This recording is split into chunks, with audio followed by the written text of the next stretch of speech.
Green Homes is in the process of an application for decommissioning.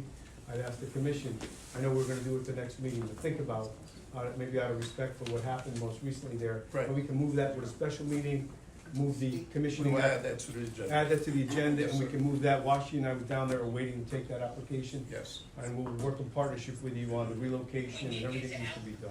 yes. Lastly, thank you. Lastly, I want to thank all that are here, and I see so many people here that represent support entities and youth programs and Project Longevity, and I want to build a partnership more and more. And there's so many that could speak about the challenges. We talked about some of the things we're going to do, the presence of the state troopers. I will say that the partnership and with the Bridgeport Police Department, the ordinance, all law enforcement techniques, obviously, and tools. But on a positive note, one of the biggest challenges that urban centers like Bridgeport has that are never flush with funds is where can we, with the 99.9% of young people that are just trying to have the support that they want and need, how can we do more for young people in these services? Herron Gaston, who is Deputy CAO in the city of Bridgeport, came into and was appointed by me recently because of his passion for youth, because of his outreach in the community, some of the programs he had shown and shined through our Lighthouse program.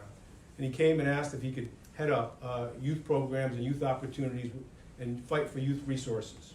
And as we move forward today, I want to make sure that publicly that was known in partnership with all of our departments, with Tammy's department, which is with the Lighthouse program, the entities that are out there now. I not only make sure they have the support that they need, but to enhance the resources and opportunities for them, and in partnership with the Board of Ed too. I don't know if you want to say a couple words about that. I don't want to leave it at, certainly we have challenges, we're young people, we're very emphatic about what has to be happening when you break the law, and when you do it with a reckless disregard for human life, whether it's retaliation or whatever. We also want to send a positive message out to those same parents that we want to support the curfew, to say to them that we want to create more opportunities for young people, and this is a demonstration of that here today. Aaron, if you could, if you could say a couple things. Thank you, Mayor. To the great citizens of Bridgeport, our heart grieves anytime that we lose a life due to senseless violence, but especially when we lose our precious cargo, our youth. And so, as the mayor mentioned, I've been tasked with working very closely with Tammy Papa's office around youth services, as well as every other entity within the city that's serving the youth population. We want to say to the youth out there, we care very deeply about you. We're very passionate as a city to see you flourish and to see you prosper and to go on and contribute greatly to the global economic marketplace. So I'm working very closely as well with Superintendent Testani. We will be doing intrusive mentoring in our schools, working to help to beef up My Brother's Keeper program that we have on the books that's already flourishing in many of our schools, and we're looking to do more outreach around that. This is also a clarion call to the faith community and the religious community and all the partners who really should have a deep interest in the flourishing of our great city, to mentor a kid, to come together. Let's come up with a strategic plan on how to address and starve out the violence that's been happening in our communities. But I also want to shed light on the fact that we have a lot of youth in Bridgeport who are doing tremendous things, who are a positive force, and we want to reinforce that to you today. Continue being positive, continue to be a light in the city of Bridgeport.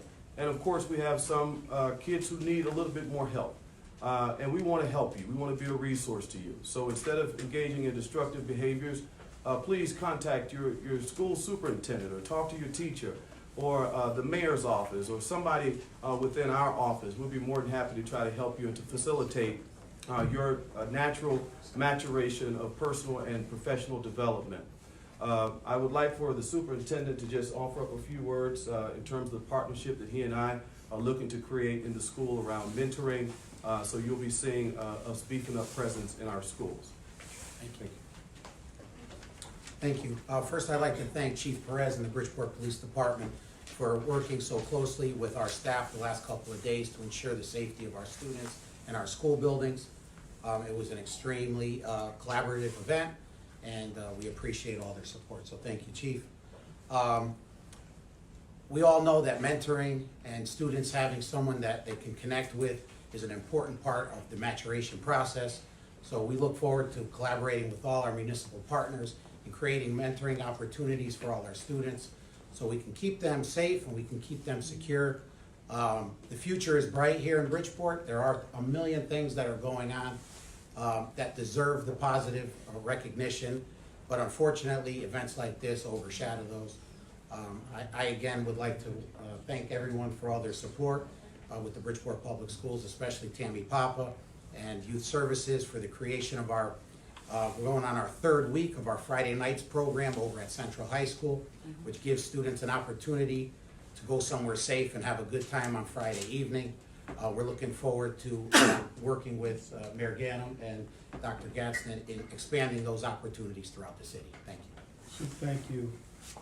Look, I know it's getting hot in here. I can see Nate over there waving. And we've put a lot out there. This is really a community coming together as comprehensively as we can from all different angles, if you will. On the law enforcement side, what you've seen and what you've heard and what we experienced yesterday will not be tolerated, clearly. There's a strong show of law enforcement. But at the same time, there's a clear, comprehensive message to young people as well. We don't want you out in harm's way. The curfew was meant as a way to save lives, as you said, Heidi. So it's a tool to use by law enforcement to save lives, and that's why we're here. Not only want to save lives, we want to enhance young people. We want to create the opportunities for them in this great city, and we've all come together to do that. I want to thank all the partners that are here, and certainly I'll take some questions. Again, the Housing Authority, I barely recognized our Executive Director here, your Commissioners, our new President, Betty Cook, who I think is still with us, for her taking on a leadership role, and all that we need to do there, and the actions you're taking.